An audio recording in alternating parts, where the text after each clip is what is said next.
Hello দর্শক, আসসালামু আলাইকুম। আজকে বৃহস্পতিবারের সারাদিন যে নাস্তা করলাম সেই ব্লগটি আপনাদের সাথে শেয়ার করতেছি।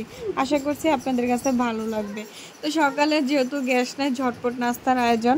তো সকাল সকাল উঠেই দেখো আমি দুধ চা বসিয়ে দিচ্ছি, আর এদিকে প্রচুর পরিমাণে বৃষ্টি হচ্ছে।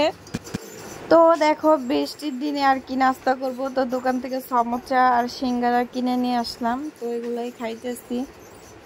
প্রচুর বৃষ্টি হইতেছে বাহিরে। তো বৃষ্টি দেখতে কার না আবার ভালো লাগে, দেখতে তো অনেক ভালো লাগে, কিন্তু রাস্তাঘাটের অবস্থা প্রচুর পরিমাণে খারাপ হয়ে যায়, কাদাতে ভরে যায়। আর এখানে বিরিয়ানি রান্নার প্রস্তুতি চলছে, এই ভিডিওটা আমি পুরোপুরি নিতে পারি নাই। যাই হোক, এই যে কষানো হচ্ছে, বিরিয়ানি ময় মশলা দিয়ে গোস্তটা কষানো হচ্ছে। তো আজকে দুপুরে বিরিয়ানি রান্নার আয়োজন হবে। আর এখান থেকে দেখো বিকালে আমি নাস্তা করলাম। আমার ভাবি দেশে থেকে পিঠা নিয়ে আসছিল, সেই পিঠাগুলো আমি ভাজতেছি ডুবো তেলে।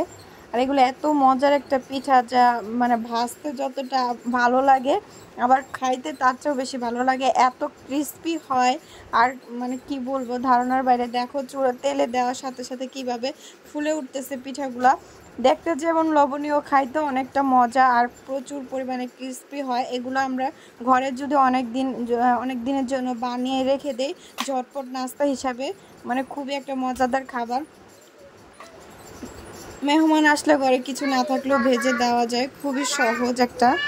তো এগুলোর নাম আমি সহজভাবে জানি না, তবে আমি চিপস হিসাবেই বলি। তোমাদের কাছে যদি আমার এই নাস্তার ভিডিওটি ভালো লাগে, প্লিজ আমার চ্যানেলটা সাবস্ক্রাইব করো, কমেন্ট করো, লাইক করো, শেয়ার করো। আল্লাহ হাফেজ।